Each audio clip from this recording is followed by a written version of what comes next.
নমস্কার বন্ধুরা, শ্রাবণী রান্নাঘরে আপনাদের সবাইকে স্বাগত জানিয়ে আমি প্রতিদিনের মতো আবারও আজকের একটা রান্নার ভিডিও নিয়ে আপনাদের সামনে চলে এসেছি। আজকের আমি আপনাদের চিংড়ি মাছের মধ্যে অল্প একটু গন্ধরাজ লেবু দিয়ে একটা অসাধারণ রেসিপি বানিয়ে দেখাবো। আশা করি আপনাদের ভালো লাগবে। তার জন্য কিন্তু আমার পুরো ভিডিওটা আপনাদের দেখতে হবে। আর দেখা শুরু করার আগে একটা লাইক দেবেন, ভিডিওটা সম্পূর্ণ দেখে সুন্দর একটা কমেন্ট করবেন আর শেয়ার করতে ভুলবেন না। তাহলে চলুন আজকের আমি এই রেসিপিটা কিভাবে বানাচ্ছি সেটা আপনারা একবার দেখে নিন। রান্নাটা করার জন্য প্রথমে আমি এখানে দেখুন চিংড়ি মাছ নিয়ে নিয়েছি মাঝারি সাইজের। আর চিংড়ি মাছগুলো কিন্তু এখানে খুব ভালোভাবে ছাড়িয়ে ধুয়ে পরিষ্কার করে রেখে দিয়েছি। এইবারে আমি এর মধ্যে দিয়ে দেব, এখানে আমি আন্দাজ মতো নুন দিয়ে দেব। আর দেব আমি এখানে খুব একদম অল্প সামান্য একটু হলুদের গুঁড়ো। হলুদ গুঁড়োটা কিন্তু বেশি দিইনি, একদম এক চুটকি হলুদ গুঁড়ো দিয়েছি। আর দেব আমি এখানে অল্প একটু গন্ধরাজ লেবুর রস দিয়ে এটাকে খুব ভালোভাবে মেখে নেব। এটা কিন্তু খুব ভালোভাবে মাখিয়ে নিতে হবে। এটা মাখিয়ে যদি আপনারা 15 মিনিট মতো রেখে দেন তাহলে খুবই ভালো। আমি এটাকে এইভাবে একটু মিনিট 10 মতো রেখে দিচ্ছি। এইভাবে দেখুন আমি একটু আমার হাতে সময় কম আছে বলে 10 মিনিট একটু রেখে দিলাম। তবে আপনাদের হাতে যদি সময় বেশি থাকে তাহলে এটা 15-20 মিনিট মতো এইভাবে একটু মাখিয়ে রেখে দিতে পারেন। দেখুন এটা আমি এইভাবে একটু রেখে দেব।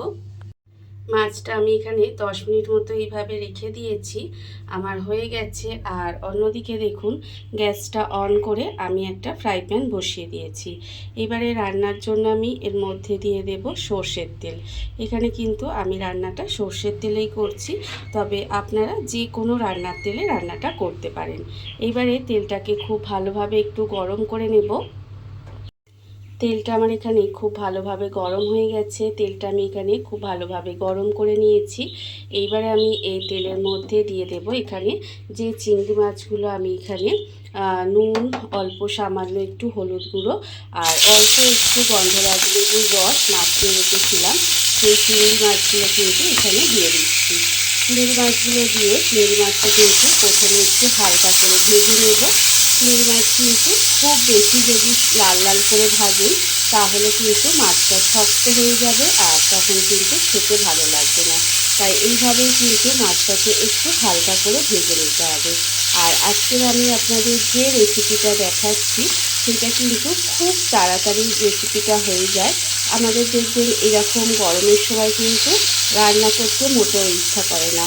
আমরা তখন চটজলদি রেসিপি আমরা খুঁজি যে কোন রেসিপিটা খুব তাড়াতাড়ি হয়ে যাবে আর খেতেও কিন্তু খুব টেস্টি হবে। সেরকম যদি রেসিপি আপনারা চান তাহলে কিন্তু এই রেসিপিটা একবার ট্রাই করে দেখতে পারেন। দেখুন আমি কিন্তু এখানে চিংড়ি মাছটা ভেজে নিচ্ছি। আর এই রেসিপিটা কিন্তু একেবারে গরমের জন্য পারফেক্ট রেসিপি। দেখুন এটা কিন্তু আমার ভাজা হয়ে গেছে প্রায়, আর একটু সময়টা ভেজে নেব। মাছটা আমার এখানে হালকা করে ভাজা হয়ে গেছে। দেখুন এর থেকে কিন্তু আমি আর মাছটা কড়া করে ভাজবো না। এবারে মাছটাকে আমি আলাদা করে তুলে রেখে দেব। মাছটা কিন্তু আলাদা করে তুলে রেখে দিতে হবে।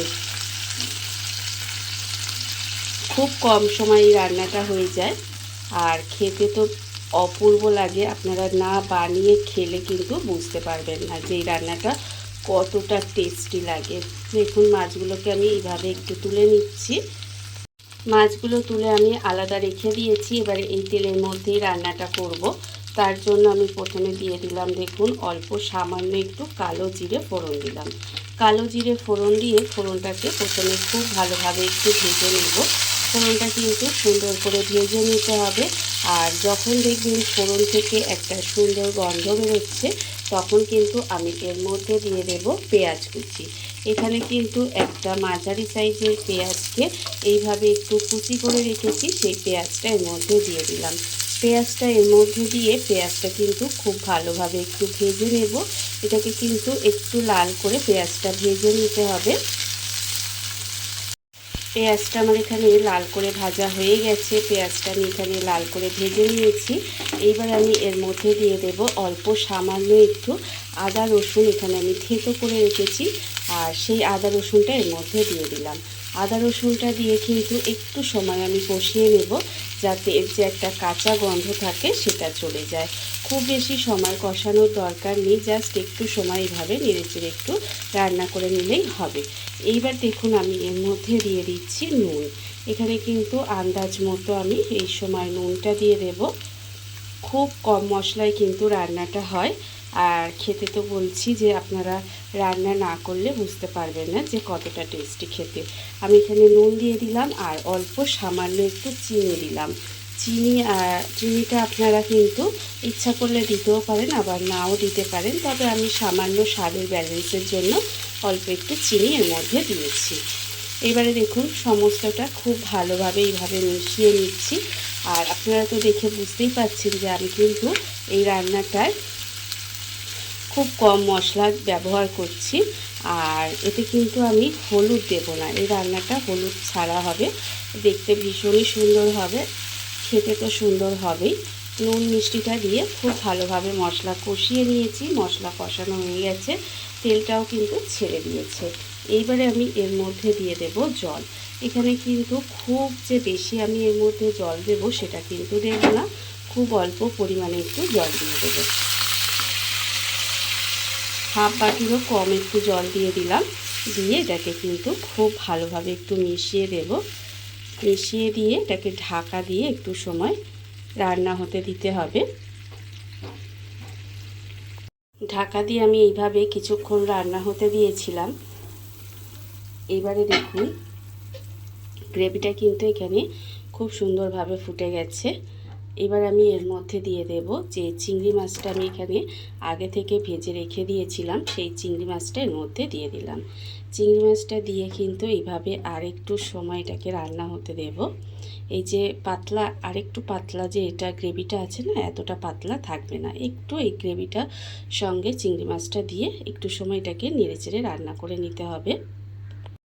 চিংড়ি মাছটা দিয়ে এখানে কিন্তু একটু সময় একটু রান্না করে নিয়েছি। এইবারে আমি এর মধ্যে দিচ্ছি দেখুন কাঁচা লঙ্কা। এখানে কিন্তু ঝালের জন্য আমি কাঁচা লঙ্কা ব্যবহার করছি। এখানে আমি দুটো চেরা কাঁচা লঙ্কা, মানে কাঁচা লঙ্কাকে এইভাবে একটু ছোট ছোট করে কেটে রেখেছি, সেই কাঁচা লঙ্কাটা এখানে দিয়ে দিয়েছি। তবে আপনারা কতটা ঝাল খাবেন সেটা বুঝে কিন্তু লঙ্কাটা ব্যবহার করবেন। আর খুব অতিরিক্ত ঝাল কিন্তু এই গরমে ভালোও লাগে না, খেতে ভালোও লাগবে না। এবারে আমি এটাকে আরেকটু সময় ঢাকা দিয়ে রান্না হতে দেব। এটাকে কিন্তু এইভাবে আরেকটু ঢাকা দিয়ে রান্না করে নিতে হবে। ঢাকা দিয়ে আমি আরও কিছুক্ষণ এইভাবে রান্না হতে দিয়েছিলাম, আর এর ফলে কিন্তু রান্নাটা আমার হয়েই গেছে প্রায়, কিন্তু এখনও শেষ হয়নি। দেখুন এরকম একটা পাতলা, হালকা পাতলা গ্রেভি থাকবে, আর এরকম একটা কালার হবে। কত সুন্দর দেখতে লাগছে দেখুন। আমার কিন্তু রান্নাটা এরকমই হয়েছে। এবার আমি গ্যাসটা অফ করে দেব। গ্যাসটা অফ করে দিলাম, কিন্তু আমি প্রথমেই বললাম যে এখনও আমার রান্না কিন্তু বাকি আছে। এইবার দেখুন গ্যাসটা অবশ্যই করে অফ করে দেবেন। অফ করে দিয়ে তারপরে কিন্তু আমি এর মধ্যে দিয়ে দেব এই যে গন্ধরাজ লেবুর রসটা। আমি কিন্তু এখানে গন্ধরাজ লেবুর রসটা এইভাবে চিপে চিপে এর মধ্যে দিয়ে দিচ্ছি। গন্ধরাজ লেবুর রসটা আমি এর মধ্যে দিয়ে দিলাম, আর দেব আমি এখানে দেখুন ওপর থেকে এই যে এটা হচ্ছে গন্ধরাজ লেবুর খোসা। খোসা মানে ওপরের যে সবুজ খোসাটা সেটাই, কিন্তু ভিতরে যে সাদাটা সেটা কিন্তু দেবেন না। ওপরের এই যে সবুজ খোসা আছে না, এই খোসাটা দিয়ে এভাবে সরু সরু করে আমি কেটে রেখেছি, সেটা আমি দিয়ে দিলাম। দিয়ে এবার এটাকে ঢাকা দিয়ে এইভাবে কিছুক্ষণ রেখে দেব, আর তারপরে আপনাদের পরিবেশন করে দেখাবো ঠিক কেমন হলো। দেখুন বন্ধুরা, বাড়িতে থাকা কত অল্প উপকরণে, কত অল্প সময়, কত সুন্দর একটা চিংড়ি মাছের মধ্যে অল্প একটু গন্ধরাজ লেবু দিয়ে একটা অসাধারণ রেসিপি তৈরি হয়ে গেছে। আপনারা দেখতেই পেলেন, আর এটা কিন্তু খেতে ভীষণ সুন্দর হয়। এইভাবে আপনারাও একদিন হলেও বাড়িতে বানিয়ে দেখতে পারেন। আর এই ভিডিওটা যদি আপনাদের ভালো লেগে থাকে, আপনারা আমার চ্যানেলটা সাবস্ক্রাইব করে এইভাবে আমার পাশে থেকে যেতে পারেন। তাহলে চলুন আজকের ভিডিওটা এই পর্যন্তই। নমস্কার।